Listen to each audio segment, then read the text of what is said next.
If you grew up in the 80s or are a fan of retro music, you definitely remember the hit Tarzan Boy. Even if the title doesn't ring a bell, just hearing the jungle sounds at the beginning of the song will instantly take you back to the summer of 1985.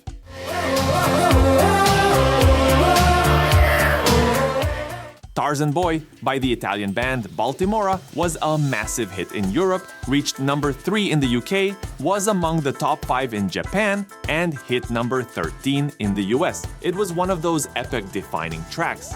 But did you know that the young face of the song wasn't actually the one singing, and despite a colorful life, had a tragic end?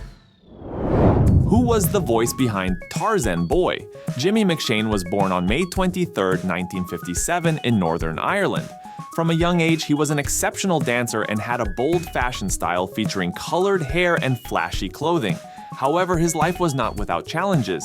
He faced bullying at school for being different, and at that time, discussions about sexuality were not as open.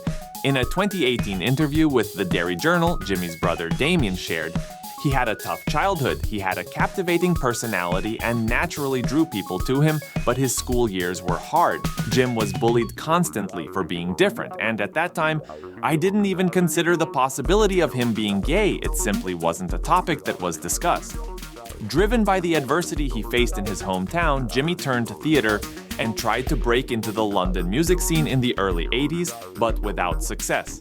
Eventually, he returned to Northern Ireland and worked as an emergency technician for the Red Cross, mainly attending to victims of paramilitary violence. However, his life took a turn when an old friend from London offered him a part-time job as a backup dancer for disco singer Dee Dee Jackson on her European tours. During a stint in Italy, Jimmy's look, dance skills, and presence caught the eye of music producer Maurizio Bassi, who offered him the role of frontman for his new dance club music project. Thus, Baltimora was born. In 1985, the group's debut single, Tarzan Boy, became an international hit. Sources claim that the voice on Tarzan Boy was not Jimmy's but Maurizio Bassi's. The song, fitting perfectly with the era's style, featured a music video that matched Jimmy's relentless energy and presence. His feet set the rhythm, his face captured people's imaginations, and his ease on television made him the ideal visual lead vocalist. Jimmy became the face of Baltimora, dominating album covers and posters. For a brief period, the group became an international pop sensation, and he was mistakenly called Baltimora, as if it were his stage name rather than that of a band. This misconception led to internal conflicts, and they failed to replicate the success of Tarzan Boy. The first album, Living in the Background, saw moderate success with Woody Boogie, which charted in the top 20 in Germany, Switzerland, and Sweden. The second album, Survivor in Love, did not achieve the same success, and its single Kiki Karimba failed to chart in 1987. From that point, the Baltimora project showed signs of ending. Aware that he was initially chosen more for his appearance than his vocal talent, Jimmy left the music industry.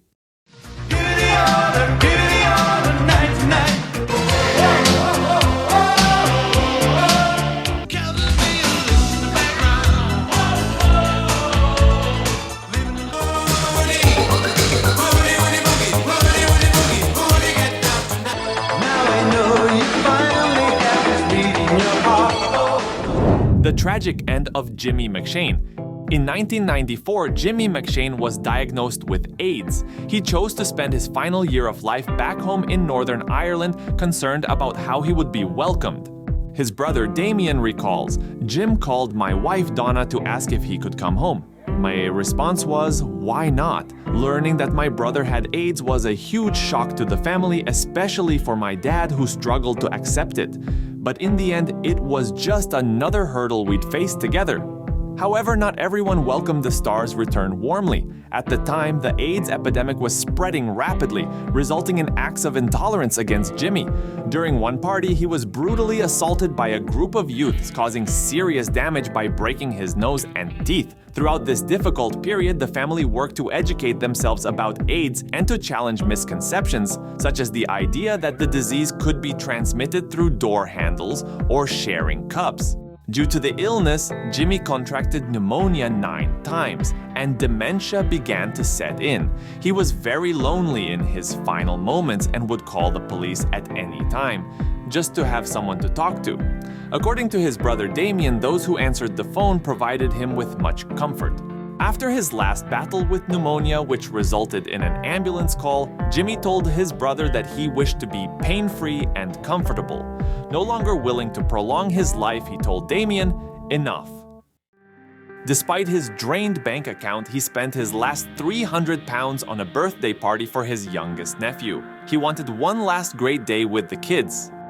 Jimmy passed away on March 29, 1995 at the age of 37. The local community showed their support by lining the streets with red ribbons as a sign of respect during the funeral procession to the church.